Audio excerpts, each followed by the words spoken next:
यह स्टोरी शुरू होती है जब मैं घर से गुस्से में बड़बड़ाते हुए निकल आया था और बस स्टैंड की तरफ आगे बढ़ने लगा। मैं मन ही मन बड़बड़ा रहा था, पता नहीं कितने पैसे छुपा के रखे हैं लेकिन मेरे लिए एक बाइक नहीं ले सकते। अब मैं यहाँ से चला जाऊँगा और तब वापस नहीं आऊँगा जब तक खुद के पैसों से बाइक नहीं खरीद लेता। इतना सोच ही रहा था तभी मेरे पैर में मुझे कुछ चुभने का एहसास हुआ। नीचे देखा तो समझ आया कि जल्दीबाजी में पापा के जूते पहन आया हूँ। उन जूतों में कील उभरी हुई थी जो मेरे पैरों में बार बार घाव किए जा रहे थे, लेकिन उस समय गुस्सा अधिक था तो मैं बड़बड़ाते हुए आगे बढ़ गया। एकाएक मुझे याद आया कि मैं पापा का पर्स भी साथ ले आया हूँ। मेरे खुरपाती दिमाग में एक ख्याल आया, क्यों ना आज पापा का पर्स चेक किया जाए जिसे आज तक उन्होंने किसी को हाथ तक नहीं लगाने दिया था। पता नहीं कौन सा खजाना छुपा है इस पर्स में जो किसी को हाथ नहीं लगाने देते हैं। जब मैंने पापा का वह पुराना पर्स खोलकर देखा तो उनमें पैसे तो नहीं मिले, लेकिन पैसों की जगह पर एक डायरी रखी हुई थी। तो मैंने सोचा, ओह, तो यहाँ खजाना छुपा रखा है। मैं समझ रहा था कि यहाँ पापा ने लिखा होगा कि किससे कितने पैसे लेने हैं और किसको कितने पैसे दिए हैं, लेकिन मैं गलत था।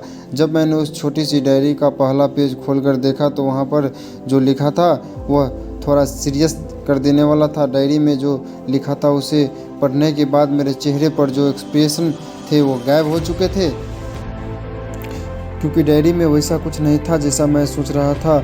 वहाँ पर उन पैसों का हिसाब लिखा हुआ था और जो अलग अलग कामों के लिए अलग अलग लोगों से उधार लिए गए थे। उस लिस्ट में कंप्यूटर के नाम पर भी पैसे लिए गए थे। कुछ यूँ लिखा था, 50,000 बेटे के कंप्यूटर के लिए। यह वही कंप्यूटर था जिसे मैं आज तक यूज कर रहा हूँ, लेकिन मुझे यह पता नहीं था उस कंप्यूटर को खरीदने के लिए पैसे कहाँ से आए थे। लेकिन आज पता चला। मुझे आज भी याद है जब मैंने पहली बार कैमरे के लिए जिद की थी, जो मेरे पापा ने मुझे 2 हफ्ते बाद मेरे बर्थडे पर ला कर दिया था, जिसे देखकर मैं बहुत खुश हुआ था। और मुझे खुश देखकर मुझसे कहीं ज़्यादा अगर कोई खुश था तो वह थे पापा। अब मेरे चेहरे से गुस्सा एकदम गायब हो चुका था। जब मैंने आगे का पन्ना पलटा तो वहाँ पर कुछ विश लिखी हुई थी। पहली जो विश थी उसमें जो लिखा था, अच्छे जूते पहनना। यह बात मेरे कुछ समझ नहीं आई। तभी मेरा पाँव अचानक सड़क पर भरे हुए पानी पर जा पड़ा और तभी मेरे पाँव में कुछ गीलापन होने का एहसास हुआ। जब मैंने जूता उतार कर देखा तो उसका तला टूटा हुआ था। यह देखकर मुझे डायरी में लिखी बात याद आ गई। तभी मुझे माँ पापा की कही बातें भी याद आ रही थी कि कैसे माँ जब कहा करती थी पापा से, अब तो जूते पुराने हो गए, नए ले लीजिए, तो पापा अक्सर यह कहकर टाल दिया करते थे, जूते अभी और चलेंगे, अभी कुछ दिन पहले तो लिए ही थे। मुझे आज समझ आ रहा था कि कितने दिन और चलेंगे। साथ ही साथ यह भी समझ आ रहा था कि पापा पर्स को क्यों छुपा कर रखते थे। तभी उस डायरी को पढ़ते हुए बस स्टैंड पर पड़ी बेंच पर आकर बैठ गया। अब उस डायरी का आखिरी पन्ना बचा हुआ था। उस पन्ने की जब मैंने पलट कर देखा तो वहाँ कल की डेट लिखी हुई थी। तारीख के नीचे लिखा हुआ था 50,000 रुपया बाइक के लिए।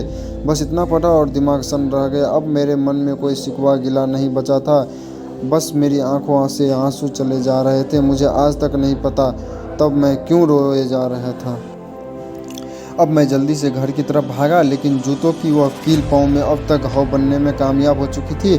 मैंने जूतों को रास्ते में ही निकाल कर फेंक दिया और भागते लड़खड़ाते हुए घर जा पहुंचा, लेकिन पापा घर पर नहीं थे। मैं समझ गया वो कहाँ थे।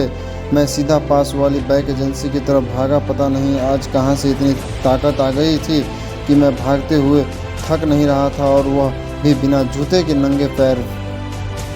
जैसे तैसे मैं बाइक एजेंसी पर पहुंचा। पापा वहीं थे। मैंने पापा को दौड़कर गले लगा लिया और मेरी आंखों से आंसू रुकने का नाम ही नहीं ले रहे थे।